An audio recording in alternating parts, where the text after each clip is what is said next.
Mrs call, माफ कीजिएगा, अब कल से आपको पढ़ाने की कोई जरूरत नहीं है। आप अकाउंटेंट से अपनी इस महीने की आखिरी सैलरी कलेक्ट कर लीजिएगा। अब आप जा सकती हैं।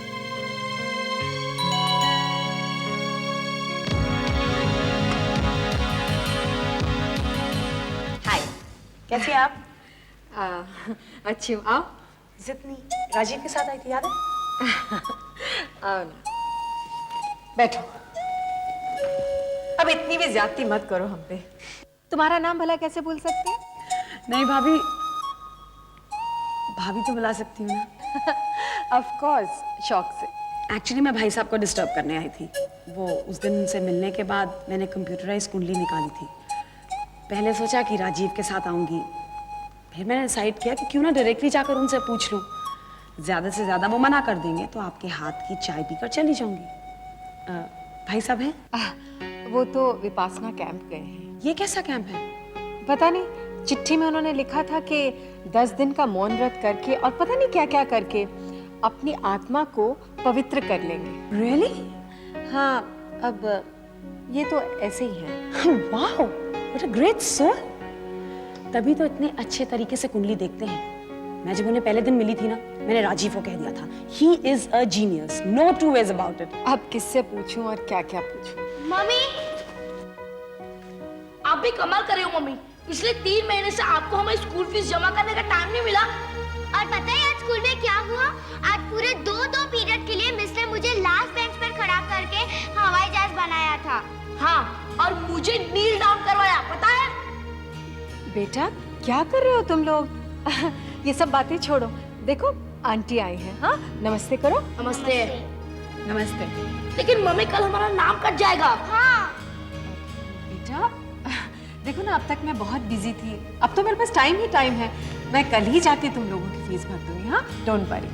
गो, कपड़े बदलो अब अपने। जाओ जाओ। ये आजकल के बच्चे भी बस। भाभी, कोई प्रॉब्लम हो तो? नहीं नहीं, प्रॉब्लम कैसी? भला जीनियस की बीवी को कभी प्रॉब्लम हो सकती है?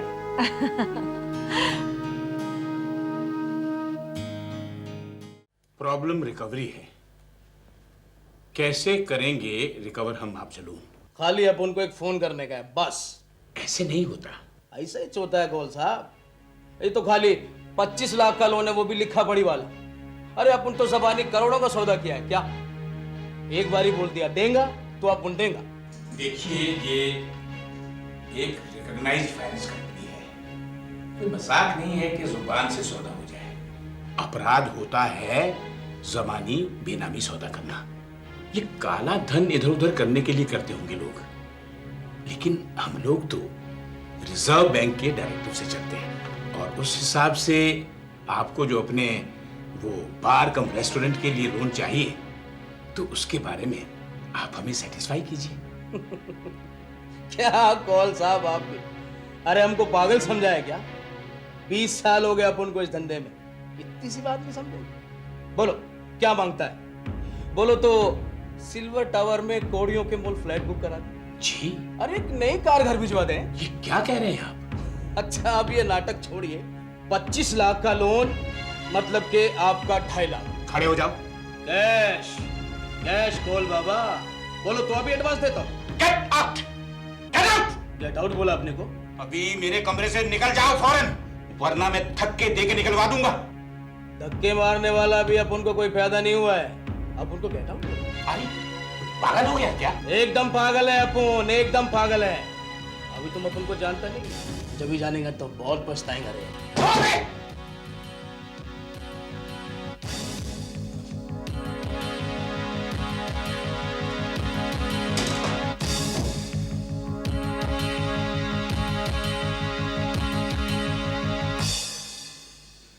बहुत दूर क्यों जाती हो? अपने आसपास ही देख लो।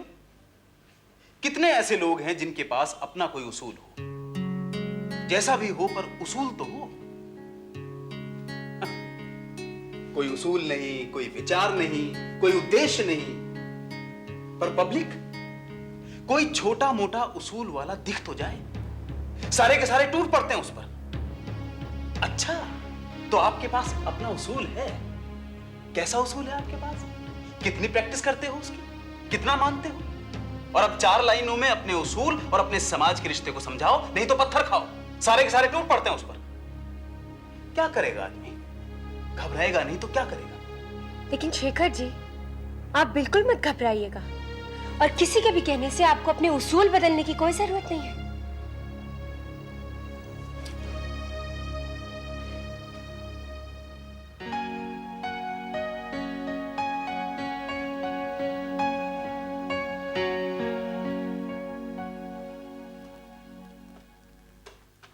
Yes.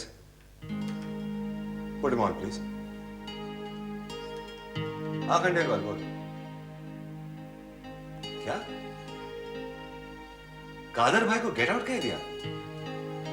नहीं नहीं, वो बेचारे जानते नहीं होंगे, बुजुर्ग आदमी है।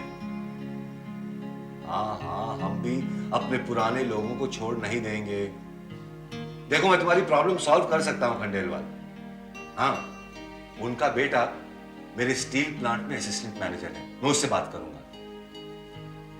हाँ भाई, ऊंच नीच सब समझा दूंगा मैं, तुम फिक्र मत करो। सुनो, बहुत जल्द तुम्हारी फाइनेंस कंपनी इंश्योरेंस सेक्टर में भी जाने वाली है। गवर्नमेंट जरूर करेगी, बहुत जल्द इंश्योरेंस सेक्टर को प्राइवेटाइज करने वाली है। Just wait and watch. You too, bye.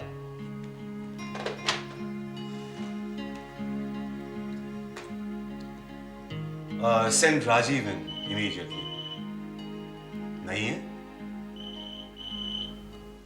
मजाक मत करो राजीव। सर मैं मजाक नहीं कर रहा हूं, मेरे फादर ऐसे ही हैं। वो उसूलों के खिलाफ जाके एक भी पैसा नहीं लेंगे। राजीव, तुम कैसे बच्चों जैसी बात कर रहे हो? 3rd स्टैंडर्ड में पढ़ने वाले बच्चे के लिए जो असूल सही होता है, वो क्या सारी उम्र सही रहता है?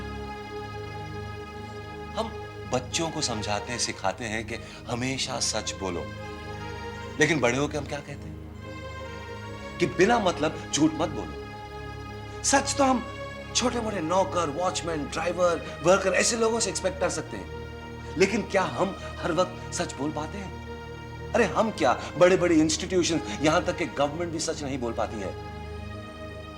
सरकारी टीवी पर न्यूज सुनते हो कि नहीं कि एक समुदाय के लोगों ने दूसरे समुदाय के लोगों को बंदूक की नोक पर रखकर कश्मीर से खुदेड़ दिया, और सिर्फ इसलिए क्योंकि एक समुदाय की भीड़ बड़ी और उग्र थी और दूसरे समुदाय के लोगों की संख्या कम थी। सरकार बदलती हुई स्थिति पर आयोग गठित करने का मानस बना रही है। सुनते हो ना ये सब? तो फिर ऐसी स्थिति में कादिर भाई को ऑफिस से गेट आउट करने के बाद रेजिग्नेशन देना, ये असूल हुआ या? सर मैं ये सारी बातें समझता हूं, माय फादर इज। राजीव, उन्हें भी समझाओ, कादर भाई और गुंडों जैसा नहीं है। दूसरे तो बिना बहाना बनाए हुए पहुंच जाते हैं। तुम बिजनेसमैन हो ना, पैसे कमा रहे हो, अमीर बनने जा रहे हो, तो लाओ 2-4 लाख। 2-4 लाख से फिर 2 करोड़, और देना पड़ता है, क्योंकि अगर नहीं देंगे तो वो मार डालेंगे किसी को भी, कहीं भी। एक 5-10 हजार की सुपारी दी और खत्म। देखो राजीव, कादर भाई एक रिफाइंड गुंडा है, हमारे काम आता है, हमारे डूबे हुए पैसे निकलवाने में हमारी मदद करता है, दूसरे गुंडों से हमें बचा कर रखता है। तो ऐसे में अगर वो 25 लाख का लोन मांग लेता है तो सैंक्शन कर दो ना। इसमें असूल क्यों बीच में लाते हो? सर मैं, देखो राजीव, मैं जानता हूं कि कौन साहब तुम्हारे पिताजी हैं, इसलिए, वरना खंडेलवाल साहब तो उनका रेजिग्नेशन एक्सेप्ट करने वाले थे। तुम मेरी बात समझ रहे हो ना? सर मैं उन्हें समझाने की पूरी कोशिश करूंगा। प्लीज करो राजीव, और उनसे यह भी कहो कि ऐसी छोटी मोटी बातों को इतना इंपॉर्टेंस नहीं देते हैं। Yes sir. उसूल छोटी बात नहीं होते सावित्री, उसूल उसूल होते हैं। मैं कब कहती हूँ कि उसूल छोड़ो, नौकरी तो मत छोड़ो, जरा सोचो। क्या सोचूं? बेईमान हो जाऊं? हाय राम, मैंने ऐसे कब कहा? तो और क्या मतलब है तुम्हारा? अरे जब बात यहां तक आ जाए कि या तो अपने उसूलों के साथ काम करो या गुंडों के तलवे चाटो, तो मैं अपने उसूलों के लिए भूखों मरना पसंद करूंगा। मेरा सेठ डरता है गुंडों से, तो डरे, मैं नहीं डरूंगा सावित्री, क्योंकि गुंडा भगवान से बड़ा तो नहीं हो सकता ना, और मेरा जन्म और मृत्यु भगवान तय कर चुका है। इसलिए मैं गुंडे से क्यों डरूं? अपनी आत्मा से डरूंगा, अपनी ही नजरों में गिर ना जाऊं, इस बात से डरूंगा। अजी, मैं कब कहती हूँ कि धर्म छोड़ो या सच का पथ छोड़ो? मैं तो सिर्फ नौकरी बचाने की बात कर रही हूँ। क्या कोई रास्ता नहीं निकल सकता? क्यों ढूंढता फिरूं मैं नौकरी बचाने के रास्ते? क्योंकि हम बूढ़े हो गए हैं, क्योंकि कपिल घर छोड़कर चला गया है, क्योंकि रचना की शादी करनी है, राजीव और अग्नि के घर बसाने हैं, और फिर अपने ही बच्चों के सामने बेबस ना होना पड़े, इसलिए। ना जी ना, ये सब आप कैसे कर पाएंगे? आप दुखी तो पहले मैं दुखी। पर कपिल को फिक्र नहीं है, सबसे बड़ा है वो। कभी नौकरी छोड़ता है, कभी अलग से मकान लेता है, तो कभी आत्मशुद्धि के लिए जाने कहां चला जाता है। सावित्री, कितनी उम्मीदें थी हमें कपिल से। आप अपना जी छोटा मत कीजिए, आप रहिए अपने उसूलों पर। आपके लिए मैंने भागवत का अखंड पाठ शुरू कर दिया है, देखना हफ्ते भर में सब ठीक हो जाएगा। और अपना कपिल जो आत्मशुद्धि करने के आए ना, विपासना से वो अमृत पी के आएगा कि सब देखते रह जाएंगे, सब देखते रह जाएंगे मेरे बच्चे को।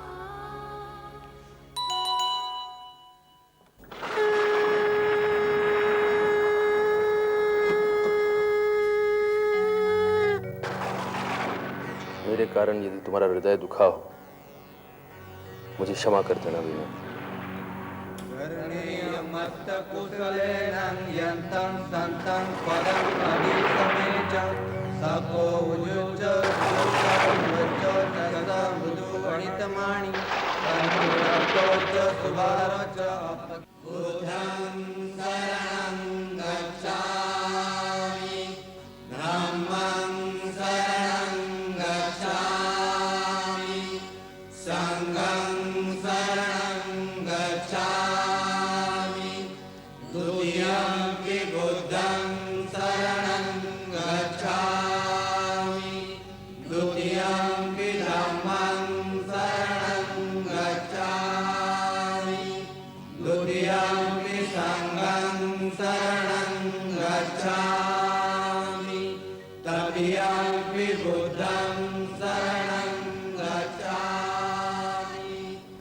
स्कूल से जल्दी आ गई।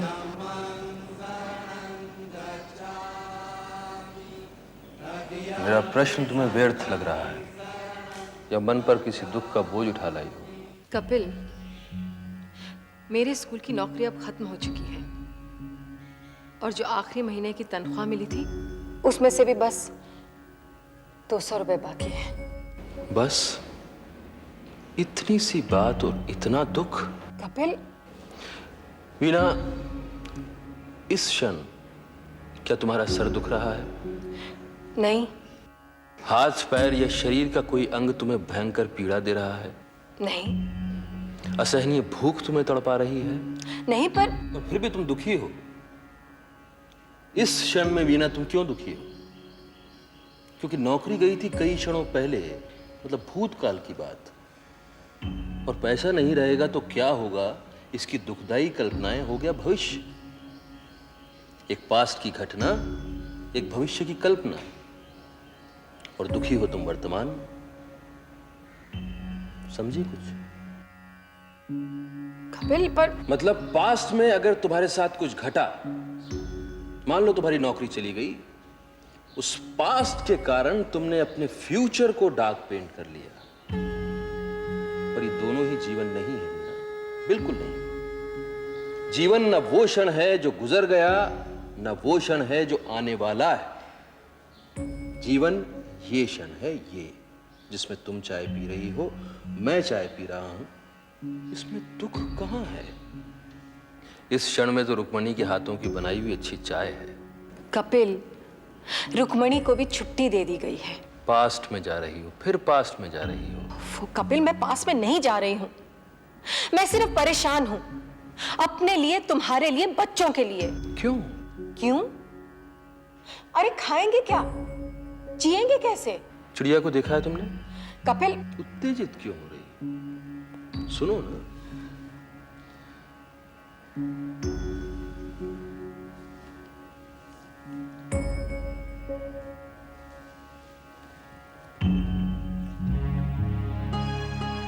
ये जो चिड़िया होती है छोटी सी, चू चू चू चू करती फिरती है। देखा है कभी सुबह सुबह उसको रोते हुए, हाय आज दाना कहां से मिलेगा, दाना नहीं मिलेगा तो क्या होगा, कैसे मैं जीवन व्यतीत करूंगी? नहीं। देखा है कभी किसी चिड़िया को विलाप करते हुए? मुझे नहीं पता। वीणा तुम्हें पता है, पर इस समय तुम मानना नहीं चाह रही हो। जबकि विकासवाद के सिद्धांत के हिसाब से हमसे कम जो विकसित स्पीशीज के जीव हैं, जैसे गाय, बैल, बकरी, कुत्ता, ये कभी दुखी नहीं होते। क्यों? क्योंकि वर्तमान में जीते हैं और वर्तमान में सचमुच जीवन है। फिर हम लोग इंसान होकर ये क्यों नहीं कर सकते? मुझे नहीं पता। मैंने बताया ना मीना, अभी तो बताया तुमने।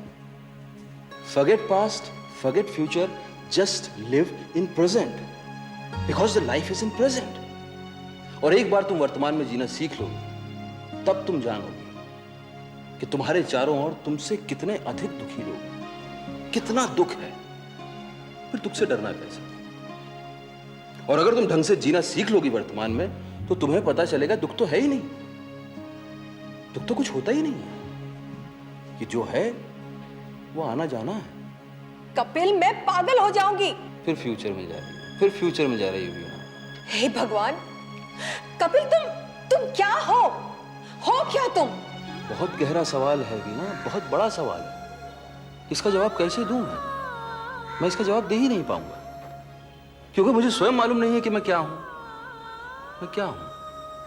मैं तो स्वयं इसकी तलाश कर रहा हूं। मैं क्या हूं? अरे क्या हुआ वीणा? क्या हुआ वीणा?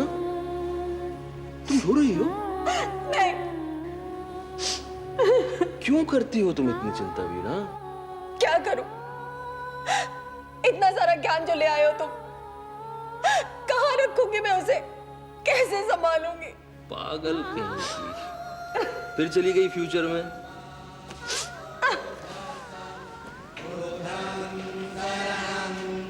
क्या यार, कुछ नहीं पता तुम्हें भी, कुछ